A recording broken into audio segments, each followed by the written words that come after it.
Hey there, Wastelanders, and welcome back to War Games News Radio. My name's Ryan, and in this video, I'm going to teach you how to play Fallout Factions. This player versus player war game lets you play out fast-paced battles in the wastelands of the Fallout universe, and WGNR is here to help you get going and learn the basics so you can start rolling some dice with the Nuka World starter box, which launches on July 12th. In Fallout Factions, you take a crew of Wastelanders and fight your way through the ruins of Nuka World, gaining new items and abilities as you pit yourself against your rivals.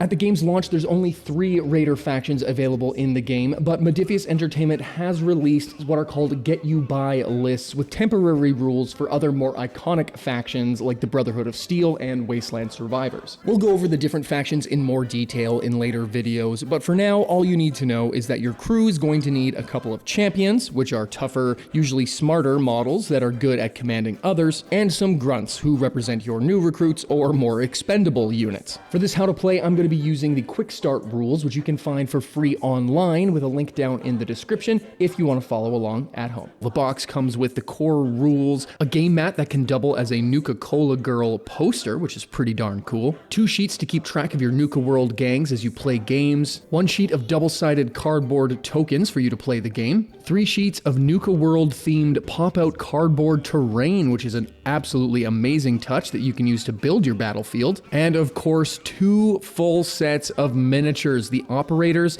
and the pack for you to get going with your Nuka World adventures. Even a tiny Nuka World tape measure. How cool is that? A game of Fallout Factions usually lasts between 3 to 5 rounds with different objectives for your crew to accomplish. There's a linked 6-scenario campaign in the core rulebook with missions including searching for items, overpowering your opponent, and defending your home turf. In each round, players take turn alternating models to activate from their crew. Most models can take 2 actions on their activation, and this is how you do things on the battlefield, like moving around, shooting, or recovering from attacks. For each action a model makes, it gets 1 point of fatigue, reducing the number of actions it can take in a round by 1. Take 2 points of fatigue, and the model becomes exhausted and can perform no more actions for that round. But thankfully, fatigue is removed at the end of every round and can also be shaken off in other ways like using chems. Every model has a special stat line, just like in the Fallout video games, covering their strength, perception, endurance, charisma, intelligence, and luck.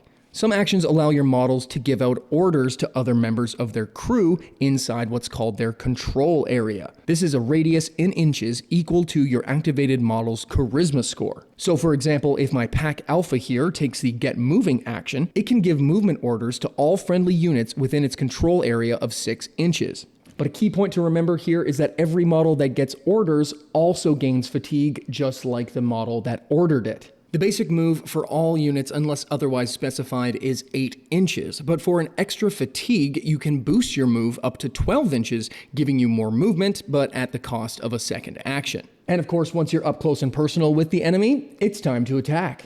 For my Alpha's second action, I'm going to choose to open fire, which is going to require me to take a shot, making a skill test. To make a skill test in Fallout Factions, you build the dice pool, roll the dice, and then compare the results to your model's corresponding special stat. For example, shooting this 10mm pistol is a test on 3 dice against my Alpha's agility. The number here is the amount of dice, and the letter is the special attribute to be used. The game uses what's called a roll under system, which means for every dice that rolls at or under my unit's special stat, that's going to count as a hit. For every dice that's above the special stat, well, that's a miss.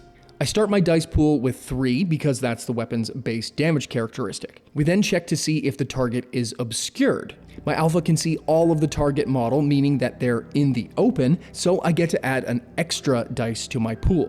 I also have a scaver within my Alpha's control range of 6 inches, so I can give that scaver the supporting fire order when my Alpha takes their shot, and this adds another dice to my pool. Each model that gives supporting fire to an attack adds an additional dice to the pool, but it also fatigues the model helping out, just like doing the move action. So now my Alpha's pool is up from 3 to 5. I then check my Alpha's luck stat, which is 3.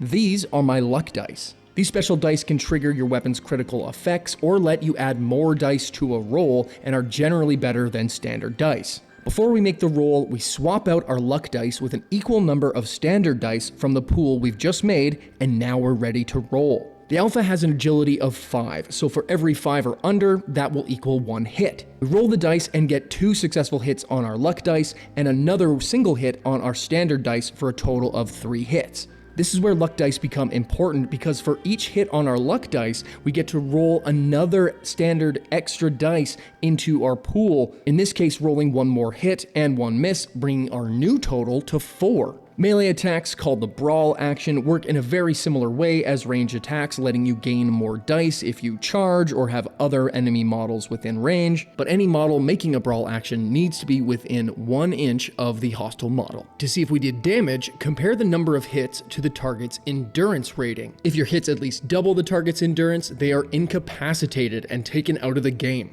If your hits are equal or greater to their endurance, they gain 1 injury and 1 harm. If you have less hits than their endurance score, then the target gains 1 point of harm. Harm is cumulative and stacks up, making it easier to injure your models. For every point of harm, an attacking model gets to add 1 extra dice into their attack pool. So the more harm a unit has, the greater the risk of suffering an injury. A model cannot have more than 3 harm, and if a model would take a 4th point, it is then injured instead or incapacitated if it only has a health value of 1. So going after units that already have harm is a great way to take them out of the game, and even the most hardened raider veterans can get taken out by a serious attack. And unlike fatigue, harm carries over between rounds. Thankfully, your models can spend an action to patch up on their activation, removing 2 points of harm from the active model at the cost of 1 point of fatigue. The last rule we'll talk about in this video is the Rumage action, and this actually isn't covered in the Quickstart Rules, but can be found in the core rulebook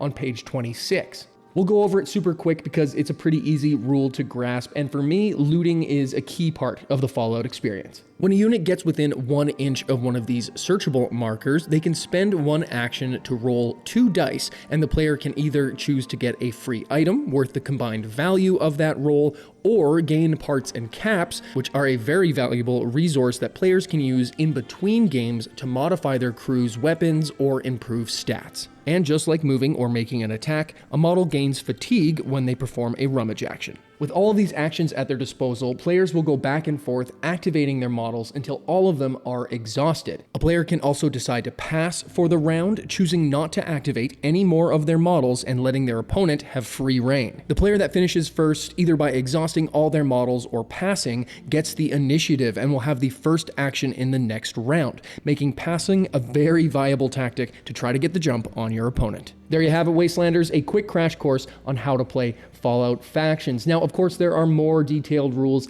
in that core rule book. Stay tuned for more where I'll go over how to select models and build your crews, and also some of the not quite yet released rules for some of those other factions I talked about. We're also going to have our first series of Fallout Factions battle reports coming your way very, very soon. So leave a comment down below and let us know what factions you want to see played out on the tabletop. Thank you so much for watching, and if you enjoyed this video, then hit that like button, subscribe, and make sure you turn on the notifications so you don't miss our next video, because we've got more Fallout Factions coming your way. And if you really like what we do here on the channel, then consider heading on over to our Patreon page in the link down below, or click the little join button here on YouTube, where just like all of these fine folks, you can help us make more videos more often for you to enjoy. And you get all the standard kickbacks like entry into giveaways, access to polls, which help us determine the content here on the channel, and you could end up as a future character in a battle report or live stream. So once again, thank you so much for watching. Stay tuned, and WGNR